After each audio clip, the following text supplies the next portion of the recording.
ये शरीर तो आई मिली है, छूटेगी। दूसरी शरीर मिलती है, छूटती है। तीसरी शरीर मिलती है, छूटती है। ऐसे ऐसे एक सर्किल में, एक चक्कर में 84 लाख जोनियां हैं। यानी एक सर्किल में 84 लाख बार आपको का शरीर परिवर्तन होता है, और सब में जीव ही तो रहता है, सब में जीव ही तो रहता है। तो जीव को जन्म के पहले भी अति पीड़ा होती है, जन्म के पहले भी अति पीड़ा होती है, और मृत्यु के पश्चात तो जो पीड़ा होती है, ये तो जन्म के पहले वाला हम लोग सहज ही भूल जाते हैं। सोचिए ना, कहेंगे जन्म के पहले कैसे पीड़ा होती है। हम लोग जो है अभी एक कमरे में सांप बंद कर दिए जाए, जिसमें कोई झरोखा नहीं हो, तो कुछ समय रहने के बाद, कुछ समय रहने के बाद परेशानी होने लगेगी, कष्ट होने लगेगा। 2-4 घंटा बाद शायद रहे तो हमको लग रहा है कि ऑक्सीजन की परेशानी होने लगेगी, दम घुटने लगेगा, दम घुटने लगेगा। कुछ घंटे में 2-4 दिन रह जाना पड़े तो और विपदा हो जाएगा। लेकिन जब हम लोग मलमूत्र वाले इस ढोकरे में, मां के उदर में, मलमूत्र वाले ढोकरे के जस्ट बगल में एक जेर के बंद थैले में, एक चमड़ी की झिल्ली का जो बंद थैला था, जिसमें कहीं से कोई सुराख नहीं, उस जेर के थैले में हम लोग 6 महीना बंद होकर के आए हैं। सभी शरीरें 6 महीना पैक होकर के आई हैं। 80 से 90 दिन तो शरीर बनने में लग जाता है, 80 से 90 दिन तो शरीर को बनने में लगता है। लेकिन 6 महीना जो शेष बचता है, सोचिए न कैसे रहन सहन होगा उस समय का, क्या गति हो रही होगी। लोग भजन गाते हैं कि प्रभु से जो है उसमें गजब का प्रार्थना करना पड़ता है, हे प्रभु हमको बाहर कर दो, ऐसा कुछ नहीं करूंगा बाहर निकल करके जिससे फिर हमको इसमें आने का मौका मिले। इस पर हम लोग एक किस्सा कहते हैं सुखदेव जी का, इस पर एक किस्सा कहते हैं सुखदेव जी का। सही घटना है नहीं है, लेकिन इस पर एक बहुत ज्वलंत एक उदाहरण जैसे है। किस्सा रख दें, कह दें आप सबके बीच में? 5-7 मिनट लगेगा, 10 मिनट, 10-15 मिनट लग सकता है। कह दें किस्सा? सुखदेव जी वाला किस्सा है, और है वो हम ही आप पर, सब पर है। किस्सा के लिए, किस्सा कहने के लिए शायद हम लोगों के पास फुर्सत नहीं है, लेकिन ऐसा किस्सा जो आपको, हमारे लिए, सबके लिए उत्प्रेरक बने, जिससे उत्प्रेरण मिले, जो हम सबके लिए उत्प्रेरक बने, जिससे सबको उत्प्रेरण मिले, ऐसा किस्सा तो बीच में आता है तो होना चाहिए। बोले प्रभु परमेश्वर की। थोड़ा सा गौर से सुनिएगा आप सभी इसको, क्योंकि ये दूसरे का किस्सा नहीं है। हम ये जो सत्संग करने आए हैं, सत्संग, हम प्रवचन करने नहीं आए हैं, हम न कोई कथा कहने आए हैं रामायण गीता भागवत पुराण का, न हम प्रवचन करने आए हैं। हम आपके सामने सत्संग को लेकर आए हैं। सत्संग, 2 शब्द है, सत और संग। ऐसा विधान जिसमें सत्य जानने को मिले, देखने को मिले, और उसके साथ होने रहने चलने को मिले, यानी सत्य का संग मिले, उस विधान का नाम है सत्संग। इसको जब इसमें सत्य तो मिल जा नहीं रहा है, सत्य तो मिलता है प्रैक्टिकल में, दर्शन में, तो ये सत्संग कैसे हो गया? तो देखिए, सत्य यदि तुरंत सीधे मिल जाए तो आपके प्रयोजनीय नहीं रह जाएगा, आप उसको पकड़ भी नहीं पाएंगे, आपके किसी व्यवहार में ही वो नहीं आ पाएगा। जैसे यदि बगैर इस विधान के, बगैर इस मंचीय कार्यक्रम के आप सबको सीधे बैठा करके यदि हम जीव का दर्शन कराने लगे, ईश्वर का दर्शन कराने लगे, परमेश्वर का दर्शन कराने लगे, तो उससे कोई लाभ आप सबको नहीं मिलेगा, आप पकड़ ही नहीं पाएंगे, आप पहचान ही नहीं पाएंगे। कैसे आप उसके साथ रहे चलें ये आपको पता नहीं चलेगा। जैसे चावल है, किराना मर्चेंट के यहां गए, चावल खरीदे, चावल सीधे नहीं खा सकते, वो भी चावल ही है जो किराना मर्चेंट के यहां खरीद रहे हैं।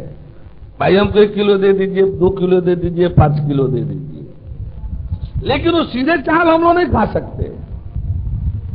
जब यही चावल जब होटल में मांगेंगे कि वे क्या खाएंगे, तो चावल खाएंगे, इसका भी नाम चावल ही है और उसका भी नाम चावल ही है। लेकिन जो होटल वाला चावल है उसमें पानी भी मिला हुआ है, आग पर तपा हुआ है। दाल किराना मर्चेंट का भी मिलेगा, लेकिन वो दाल 250, 500, 1 किलो, 2 किलो, 5 किलो करके मिलेगा। अब वही दाल जब होटल में मांगेंगे कि भैया दाल चाहिए, तो प्लेट में लाएगा, उसमें दाल होगा, उसमें नमक होगा, उसमें पानी होगा, नमक होगा, हल्दी होगी, और भी मसाला वगैरह प्रयोग करे, वो अलग बात है। प्रोजनी वो है, दाल नाम उसका भी है, पानी भी है उसमें, नमक भी है उसमें, हल्दी भी है उसमें, नाम दाल है। चाय पत्ती चाय है, किराना मर्चेंट के यहां गए, चाय मांगे, 25 ग्राम, 50 ग्राम, 100 ग्राम, 250 ग्राम, 500 ग्राम, 1 किलो, 2 किलो, 5 किलो मांगे, दे दिया, चाय नाम उसका भी है। और जलपान गृह में गए, कहे भैया चाय चाहिए, चाय नाम उसका भी है, उसमें दूध भी है, शक्कर भी है, पानी भी है, प्रयोग करता है तो लौंग, इलायची आदि आदि जो कुछ भी मसाला भी है, चाय नाम उसका भी है। वो ग्रहणीय वही है, सीधे चाय ग्रहणीय नहीं है, सीधे चाय ग्रहणीय नहीं है। जल का स्रोत समुद्र है, जल का स्रोत समुद्र है, लेकिन दुनिया के किसी भी प्रयोग में समुद्र का जल नहीं आ सकता।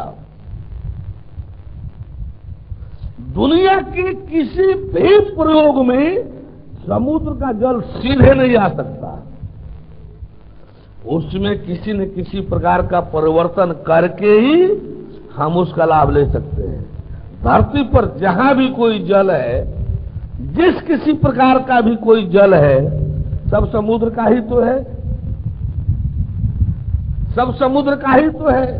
लेकिन वही जल जब समुद्र में है तो हमारे आपके किसी प्रयोजन का नहीं है। सीधे जब समुद्र से जल लेंगे तो हमारे आपके किसी प्रयोजन का नहीं होगा।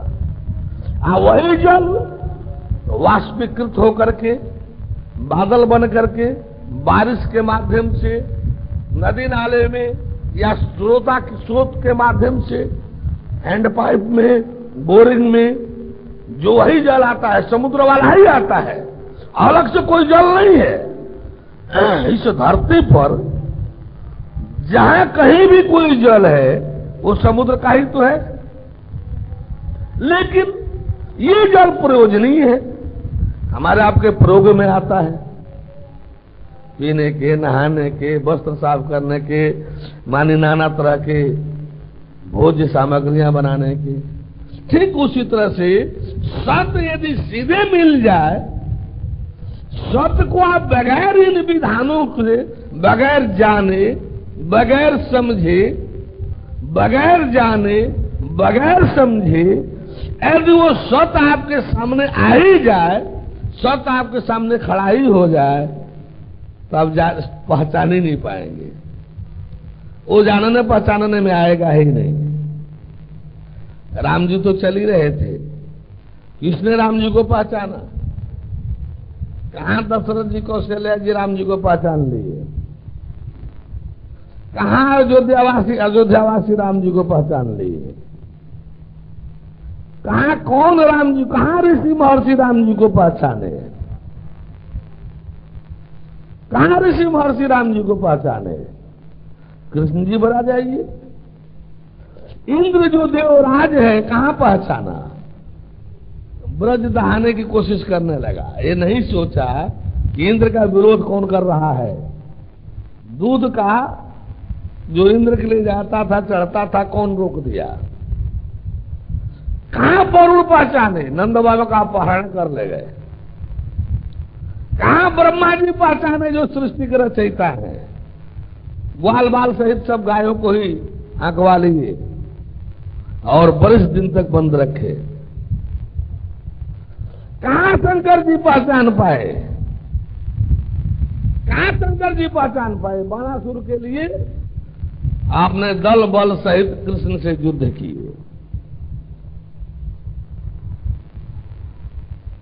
आपने दल बल सहित कृष्ण से युद्ध किए। तो इस प्रकार से यदि ये सत्संग न हो, ये सैद्धांतिक पक्ष, जानकारी वाला पक्ष न रखा जाए और सीधे मिलने की बात आ जाए, तो आप पहचान ही नहीं सकते, पहचान ही नहीं सकते। और जब पहचानेंगे नहीं तो उसका लाभ क्या मिलेगा? जब पहचानेंगे ही नहीं कि कौन क्या है, तो लाभ क्या मिलेगा? कुछ नहीं। इसलिए इसका नाम सत्संग पड़ा कि ये किराना मर्चेंट वाला दाल चावल नहीं है, किराना मर्चेंट वाला दाल नहीं है, ये किराना मर्चेंट वाला चाय नहीं है, ये होटल वाला चावल, ये होटल वाला दाल, ये जलपान गृह वाला चाय के रूप में जब इसे रखा जा रहा है, तब जाकर के इसका स्वाद, इसका लाभ और इसका होने वाला, इससे उपलब्धि होने वाली उपलब्ध हो पाएगी। इसलिए इसको भी सत्संग कहा गया। क्यों? कि जब तक सत्य की जानकारी नहीं होगी तो सामने पड़ने पर पहचान भी नहीं हो पाएगा। मान्यता तो देखने के बाद देनी है। मान्यता, ज्ञान की मान्यता देखने के बाद देनी है, लेकिन देखने पर पकड़ में आने के लिए, पहचान में आने के लिए जानकारी तो अनिवार्य है ना।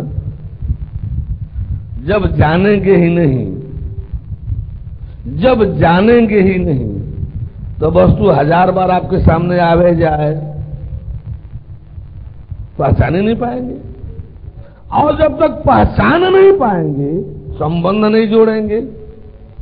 जब तक संबंध नहीं जोड़ेंगे, उसका कोई लाभ नहीं मिलेगा, उसका कोई लाभ नहीं मिलेगा। इसलिए इसका भी नाम सत्संग पड़ा, क्योंकि सत्य की जानकारी इससे मिलेगी और सत्य का दर्शन प्रैक्टिकल में होगा, प्रायोगिक कक्षा में होगा। यहां सत्य की जानकारी दी जा रही है। अब इस जानकारी में जो जैसे संस्कारी होंगे, जिनमें जैसा संस्कार होगा, जिन पर जैसी भगवत कृपा होगी, उनकी वैसी पकड़ बनेगी। जिनमें जैसा संस्कार होगा, जिन पर जैसी भगवत कृपा होगी उनकी वैसी पकड़ बनेगी, और जो जिनकी पकड़ बनेगी पात्रता परीक्षण में पता चल जाएगा। देखिए, मिट्टी के ढेर में जब चुंबक घुमाया जाएगा तो मिट्टी का कण उसमें नहीं सटेगा। उसमें सोना, चांदी, तांबा आदि आदि जो धातु के कण होंगे वो उसमें चिपकेंगे। यहां हम बरिस दिन रोज सत्संग करते रह जाएं, तो जो संस्कारहीन होंगे उनको इसका कोई लाभ नहीं मिलेगा। जो संस्कारहीन होंगे उनको इसका कोई लाभ नहीं मिलेगा। हम बरस दिन भी सत्संग करते रह जाएं तो जो संस्कारहीन होंगे उनको इसका कोई लाभ नहीं मिलेगा। जिन पर भगवत कृपा नहीं होगी, जो भगवत कृपा पात्र नहीं होंगे, उनको इसका कोई लाभ नहीं मिल पाएगा। चाहे उनको शैतान का प्रतिनिधि मन विचलित करके लेकर चले, चला हटा जाए, लेकर चला जाए, हटा दे, या माया का प्रलोभन जो है इसको हटा दे, उसको हटा देगा, उसको भी छुड़ा देगा। लेकिन जिनमें संस्कार होगा उनमें ये सत्संग चिपकेगा, ये सत्संग उनमें पकड़ में आएगा। जिन पर भगवत कृपा होगी उनको ये सत्संग पकड़ में आएगा। फिर समझ में आ जाएगा कि परिवार क्या होता है और परमेश्वर क्या होता है, परिवार क्या होता है और परमेश्वर क्या होता है। जब ये पकड़ में आ जाएगा कि ऐसा लाखों करोड़ों परिवार भी, और ऐसी करोड़ों पारिवारिक खुशहाली भी एक तरफ कर दिया जाए, तब भी परमेश्वर की एक झलक प्राप्ति के सामने ये कुछ नहीं है। राजपाट का पद हो, राजपाट का पद, इस ज्ञान की मर्यादा महसूस करनी हो, समझनी हो, तो आप लोग थोड़ा कठोपनिषद पढ़िए। कठोपनिषद पढ़िए, यजुर्वेद के, वो कृष्ण यजुर्वेद के कठ शाखा से लिया गया है। कठोपनिषद यजुर्वेद, कृष्ण यजुर्वेद के, यजुर्वेद दो भाग में है, कृष्ण यजुर्वेद, शुक्ल यजुर्वेद। तो कृष्ण यजुर्वेद की कठ शाखा से जो लिया गया उपदेश है उसको कठोपनिषद कहते हैं। वो क्या है? जमराज द्वारा नचिकेता को दिया गया उपदेश है। आपको पता चल जाएगा, उसमें पता चल जाएगा कि ज्ञान की कीमत क्या है। तब तो ज्ञान की कीमत क्या है। जमराज क्या कहते हैं नचिकेता से तीसरे वर में कि शतायुष पुत्र पौत्रान बिड़ेश्व, हे नचिकेता, तू 100 वर्ष के आयु वाले पुत्र, नाती, पोता, बहुत बड़ा परिवार मांग लो। बहुत पशुन हस्त हिरणमय स्वान, तुम बहुत गाय, घोड़ा, हाथी, रथ, ये रतन जवाहरात, ये सब बहुत मात्रा में मांग लो, बहुत मात्रा में मांग लो। 100 वर्ष की उम्र वाले बेटा, नाती, पोता मांग लो। बहुत सी गाय, हाथी, घोड़ा, रतन जवाहरात मांग लो। भूमेर मादाय तनम विश्व, इस महाभूभाग, इस महाभूभाग का साम्राज्य मांग लो। तुम इच्छा मृत्यु मांग लो, जब तक चाहो तुम्हारी उम्र रहेगी, आयु रहेगी, खूब भोगो। इतना ही नहीं, लंबी उम्र के लिए और जो कुछ चाहते हो मांग लो। तुमको इस विशाल भूमंडल का सदगुरु आके मिल जा मुझे, हम अनाथों का कोई सहारा नहीं।